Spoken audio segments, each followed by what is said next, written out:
নমস্কার, আবার চলে এসেছি আপনাদেরকে নিয়ে রান্নাঘরে। কেমন আছেন আপনারা সবাই? এসপি কিচেন ব্লগে আপনাদের সবাইকে স্বাগত জানাই। আজকে আমি একটা মিষ্টি দেখাবো। সেই মিষ্টিটা আপনারা অবশ্যই অনেকেই জানেন, কিন্তু জানেন ঠিকই, তবু যে আমি সবসময় বলে থাকি আপনাদের সকলকে যে একটু আলাদা। তো আলাদাটা কোথায়, একটু যদি ভিডিওটা দেখেন তাহলেই আপনারা বুঝতে পারবেন। আমরা এখন সবাই শরীর স্বাস্থ্য নিয়ে একটু সচেতন হয়ে থাকি, যে কোনটা খেলে ভালো, কোনটা খেলে ভালো নয়, কোনটা খেলে শরীরে বেশি ক্ষতি হবে, আর কোনটা খেলে ক্ষতি হলেও এতটা বেশি ক্ষতি করবে না। তো সেই কারণে সেই জিনিসগুলোই আমি ব্যবহার করব। সাথে থাকুন আপনারা, আর পুরো ভিডিওটা দেখার জন্য আপনাদেরকে অনুরোধ রইল। এখন আমি দিয়ে দেব ঘিটা গলিয়ে রেখেছিলাম, তো ঘিটা আমি দিয়ে দিলাম, একটু বেশি করে দিলাম। তাহলে এটা একটু বেশি করে ঘি দিলে তাহলে কি হবে, একটু যেন ক্রিমি ক্রিমি ভাবটা থাকবে। তো সেই কারণে আমি ঘিটা দিয়ে দিলাম। গ্যাসটা একটু বাড়িয়ে নিই। ব্যাস, এবার শুরু করে দেবো পুরো রান্নাটা। তো কি করছি অবশ্যই দেখতে হবে, মিষ্টিটা কি মিষ্টি রান্না করছি, আপনারা না দেখলে বুঝতে পারবেন না। তো চলুন সাথে থাকুন, ঘিটা গরম হয়ে যায়। গ্যাসটা কমিয়ে দিলাম, দিয়ে দেবো দেখুন 1 বাটি চাল। এই চালটাকে আমি এবারে একটুখানি ভেজে নেবো কম আছে, একদম কম আছে লাল করে ভেজে নেবো। তো ঘিটা একটু বেশি করেই দেবেন, ঘিটা বেশি করে দিলে কিন্তু খুব ক্রিমি ভাবটা আসবে। তো আমি এইভাবেই দেবো ঘিটাকে। একটুখানি ভেজে নেওয়ার পরে দেখুন চালগুলো তো কি সুন্দরভাবে আমি একটু কালারটা করে নিয়েছি। আর চালগুলোকে বলে দিই আপনাদেরকে, আমি প্রথমে ওগুলোকে ধুয়ে জল ঝরিয়ে একটু শুকিয়ে নিয়েছিলাম, কারণ বাজারের চাল নিয়ে এসে তো কেউ এইভাবে করতে পারবেন না, করা উচিত না। তো সেই জন্য একদম পুরো ধুয়ে টুয়ে নিয়ে তারপরে জল ঝরিয়ে শুকিয়ে নিয়েছিলাম। তো শুকিয়ে নেওয়ার পরে এবারে আমি এটাকে ভেজে নিলাম, আপনারা দেখলেনই। আর দেখুন তেলটা আমি বলছি ঘিটাকে এইভাবে দিয়েছি, কারণ একটু ঘি না দিলে এটা ভালো লাগবে না। তবে এরকম ভাজার সময় তো যদিও আপনারা কম দেন, পরে একটুখানি দিয়ে দিতে হবে। তো চলুন এটাকে এবার আমি একটু ঠান্ডা করে নিই। দেখুন আমি চালগুলোকে ঠান্ডা করে মিক্সির জারে নিয়ে নিয়েছি, আর কতগুলো কাজু, কতগুলো চিনে বাদাম দিয়েছি। আপনাদেরকে চিনে বাদামটা এই কারণেই দেখালাম যে যদি কাজু বাদাম কোনো কারণেই না থাকে তাহলে চিনে বাদাম দেবেন, আর যদি আমন্ড বা কাজু থাকে খুব ভালো তাহলে সেগুলোই দেবেন। আর যদি কোনো কারণে না থাকে তাহলে চিনে বাদাম অল্প একটু দেবেন, বেশি পরিমাণে দেবেন না, কারণ চিনে বাদামের একটা আলাদা গন্ধ আছে। তো তখন ওই আতপ চালের গন্ধ বা ঘিয়ের গন্ধগুলো সব ঢেকে যাবে। সেই কারণে চিনে বাদামটা পরিমাণটা তখন কমিয়ে দেবেন, দরকার হলে কতগুলো কিশমিশ দিয়ে দেবেন। তো চলুন এটাকে আমি এখন মিক্সির জারে একটুখানি ঘুরিয়ে নিই। আর এখানে আমি দিয়ে দিয়েছি দেখুন একটুখানি জল দিয়ে বসিয়ে দিয়েছি, এখানে দিয়ে দেবো চিনি। তো এখানে খুন্তিটা নামিয়ে দিই, আর দেব একটু ক্যারামেল করার জন্য অল্প একটু চিনি দেবো আগে। তো সেই চিনিটুকু দিয়ে তারপরে ক্যারামেলটা তৈরি করে নেবো। ব্যাস, আর একটু দিয়ে এটা দিয়ে আমি ক্যারামেলটা তৈরি করে নেব।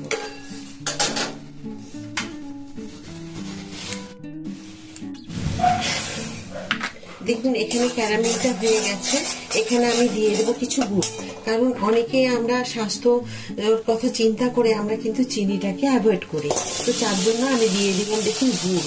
তো এই গুড় আপনারা খেজুর গুঁড়ো দিতে পারেন, শীতকাল ছাড়া তো খেজুর গুড় পাওয়া যায় না। তো সেই কারণেই আমরা কি করি, একটুখানি দিয়ে দিলাম ভালো একটু। এই যে ভেলি গুড়, কেউ বলে লাড্ডু গুড়, কেউ বলে যে যেটা বলে আর কি। তা আমাদের বলে ভেলি গুড় বা ডেলা গুড় বা লাড্ডু গুড়, যে যেটাই বলেন না কেন অবশ্যই কমেন্ট করবেন ভিডিওটা দেখার পরে কে কি বলে এই গুড়টাকে কোন নামে ডাকা হয়। তো আমি এই গুড়টাকে ভেলি গুড় বলি আমরা। তো এটাকে আমি দেখুন ক্যারামেলের সাথে এটাকে এখন এবারে একটু ফুটিয়ে নেব। তো এটাকে ফুটিয়ে নেব, আর চালটাকে আমি কিভাবে গুঁড়ো করেছি আপনাদের দেখিয়ে দিচ্ছি। দেখুন চালটাকে আমি গুঁড়ো করে নিয়েছি, আর এইভাবে গুঁড়ো হয়েছে। খুব একবারে মিহি হবে না, চালের গুঁড়োটা একদমই মিহি করে বাটা যাবে না, এইভাবে দানা দানা থাকবে, যেটা হাতের মধ্যে লাগবে। এই যে এইভাবে, আর দেখবেন যেন আধ ভাঙা যেন না হয়, আধ ভাঙা হলেও আবার ভালো লাগবে না। তো এইভাবে আপনাদেরকে গুঁড়ো করে নিতে হবে। তো দেখুন আমারও এখানে গুড়টা ক্যারামেলের মতোই আমার হয়ে গেছে রংটা। এখানে আমি কি করবো তো আপনাদেরকে সাথে সাথে দেখিয়ে দিতে হবে। দেখুন দুধ পুরো গলে গেছে। এখানে মানে একদম দুধের ক্ষীর জমানো দুধটা আমি রেখেছি, সেটাকে একদম দেখুন ক্ষীর হয়ে আছে, একেবারে ক্ষীর জমে আছে। সেই দুধটাকে আমি এখানে দিয়ে দেবো, কিন্তু মনে রাখবেন আঁচটা যেন কম থাকে।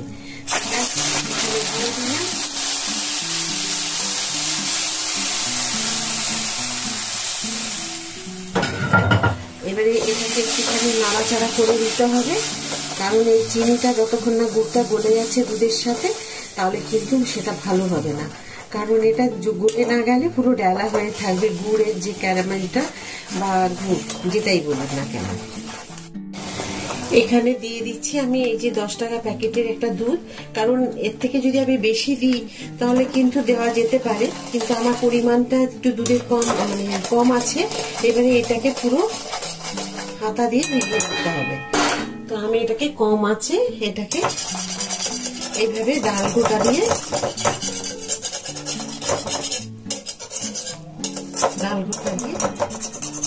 ভেঙে নেব।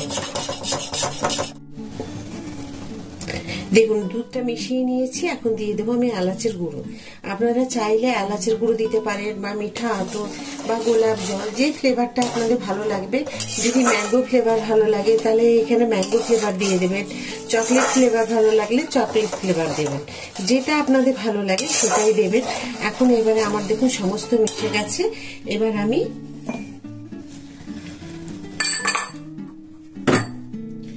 এই যে চালের গুঁড়োটা আছে না, আমি চালের গুঁড়োগুলোকে একটু একটু করে এর মধ্যে মিশিয়ে দেব, কারণ এটা মেশাতে বেশি সময় লাগবে না। এটা যখনই আমি দিয়ে দেব চালের গুঁড়ো একদম টেনে নেবে সঙ্গে সঙ্গে, কোনো টাইম লাগবে না।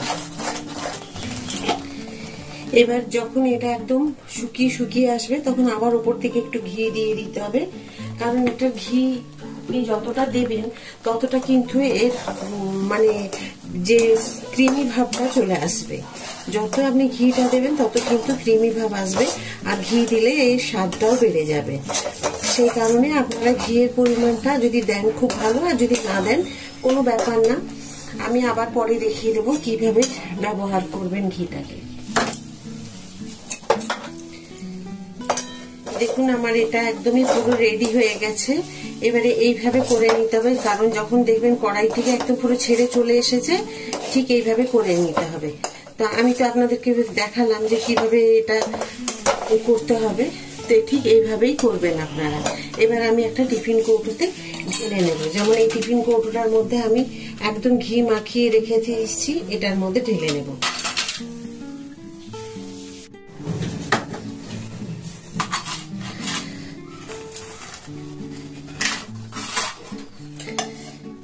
এভাবে একটা টিফিন কৌটোর মধ্যে পুরো যা আছে আমি ঢেলে নেব।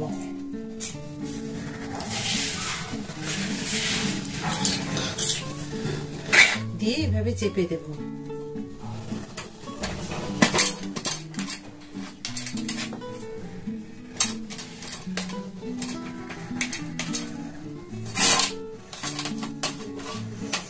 এটাকে গরম থাকতে থাকতে চেপে একদম টিফিন কৌটোর সাথে সেট করে নিতে হবে।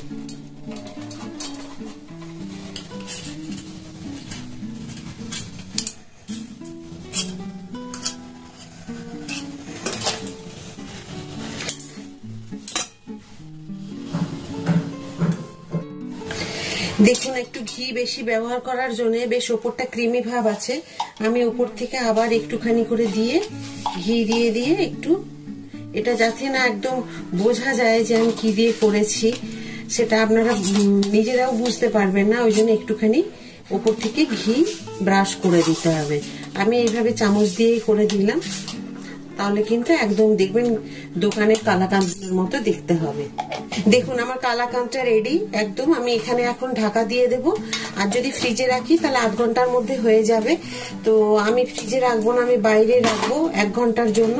আর না তো ফ্রিজে যদি রেখে দিই তাহলে ফ্রিজেও রাখতে পারেন, আপনাদের যেটা ইচ্ছে।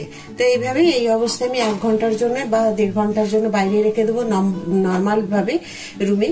আর যদি মনে হয় ফ্রিজে রাখবো তো ফ্রিজেও আপনি 8 ঘন্টা পরে বের করে এটাকে শেপ দিতে পারবেন। তো ঠিক আছে, চলুন এখন আমি বাইরে বা ফ্রিজে যেখানে হোক রেখে দিই, পরে আপনাদেরকে নিয়ে এসে আমি দেখাচ্ছি। আমি এটাকে ফ্রিজে রেখেছিলাম, 1 ঘন্টা পরে আমি বের করে নিয়ে আসছি। আর দেখুন কি সুন্দর হয়েছে, একদম শক্ত। তো এটাকে আমি ডিমোল্ড করে নিই, তাহলেই সুন্দরভাবে আমি এটাকে আপনাদের দেখাতে পারবো। দেখুন আমি খুব সুন্দরভাবে ডিমোল্ড করে নিয়েছি। তো আপনারাও ঠিক এইভাবে করে নেবেন। আমি এটা তো নিচের দিকে ছিল, আর দেখুন কিভাবে ঘিটা দেওয়া হয়েছে বলে খুব সুন্দর হয়েছে, দেখতে পাচ্ছেন একদম পুরো ক্রিমি ভাব এসছে। আমি এবারে এটাকে মাছ বরাবর কেটে নেব। দেখুন আমি এভাবে কেটে নিলাম, আবার এটাকে আমি এভাবে শেপ দিয়ে নেব।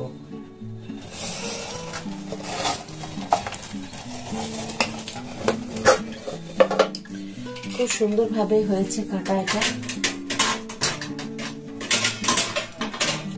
আর দেখুন কালাকাঁদ গুলো দেখতে কি সুন্দর হয়েছে, দেখুন কি রকম হয়েছে কালাকাঁদ গুলো, দেখতে দারুণ লাগছে দেখতে। এগুলো আপনারা যেমন খুশি শেপ দিয়ে নিতে পারেন, আমি এভাবে দিয়েছি এটা দেখতে ভালো লাগছে বলে। তো সেইভাবে আপনারাও করে নেবেন। আর দেখে মনে হচ্ছে যেন একদম নলেন গুড়ের বা খেজুর গুড় যে যেটাই বলেন না কেন, ঠিক সেই রকমই মনে হচ্ছে। তো এইভাবেই আপনারা করে নেবেন। আর মনে যদি হয় আপনারা কাজু বাদাম ওপর থেকে বা পেস্তা বা আমন্ড যাই খুশি আপনারা একটা দিয়ে দিতে পারেন। আপনাদের আমি একটা ভেঙে দেখাই, দেখুন এই দেখুন। তো আজকের আমার এই ভিডিওটা দেখে আপনাদের কেমন লাগলো অবশ্যই আমাকে কমেন্ট করে জানাবেন।